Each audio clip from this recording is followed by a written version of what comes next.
Dry fruits laddu తయారు చేశానండి.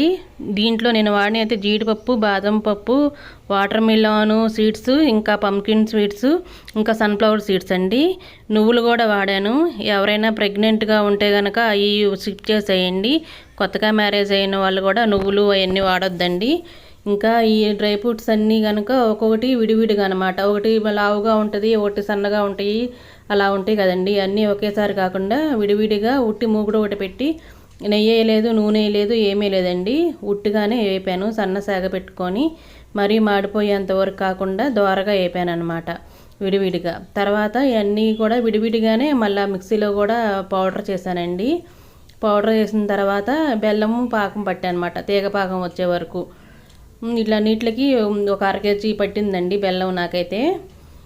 ఇంకా కొంచెం యాలక్కాయ పొడి అవి కూడా వేసుకున్నాను. నెయ్యి కూడా వేసుకున్నాను, పాకంలో వేసుకున్నాను. లడ్డు చుట్టేటప్పుడన్నా వేసుకోవచ్చు, ఇంకా పాకంలోనే వేసుకోవచ్చు అండి. నెయ్యి అయితే కనుక నేను పాకంలోనే వేసాను. ఇదిగోండి మొత్తం అన్నీ వేపుకున్న తర్వాత ఇలా ఉన్నాయన్నమాట దోరగా. నేను ముందు కొన్ని లడ్డూలు చేసి పక్కన పెట్టి తర్వాత నువ్వులు కూడా పౌడర్ చేసేసి తర్వాత కలిపాను. ఇంకా ఇవన్నీ కనుక ఇప్పుడు 30 సంవత్సరాలు 40 సంవత్సరాలు అలా దాటిన వాళ్ళు ఇలాంటి పౌడర్ తయారు చేసుకొని పొద్దున్నే టీ కాఫీకి బదులుగా ఈ పౌడర్ని కొంచెం పాలల్లో వేసుకొని తాగొచ్చండి. బాగుంటుంది, హెల్తీగా ఉంటుంది అన్నమాట. ఈ లడ్డు కూడా ఆడపిల్లలు ఉంటే ఇంట్లో రోజుకు ఒకటి ఇవ్వండి.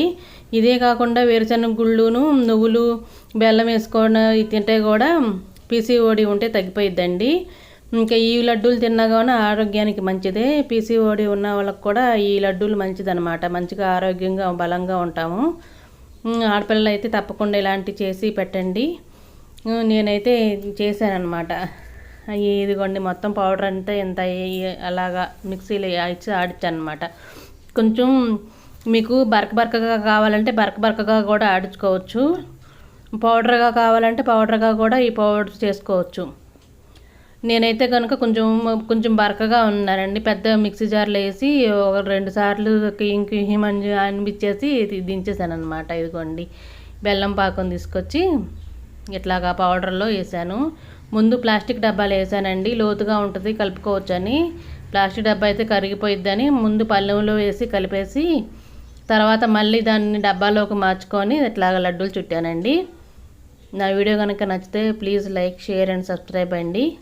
అదిగోండి నువ్వులు లాస్ట్లో కొన్ని ఉండలు చేసేసిన తర్వాత నువ్వులు తర్వాత కలిపాను అనమాట. టేస్ట్ మాత్రం చాలా బాగున్నాయండి. రోజుకు ఒకటే తినాలంటండి, లేకపోతే డైజెషన్ ప్రాబ్లం వచ్చిద్దంటండి.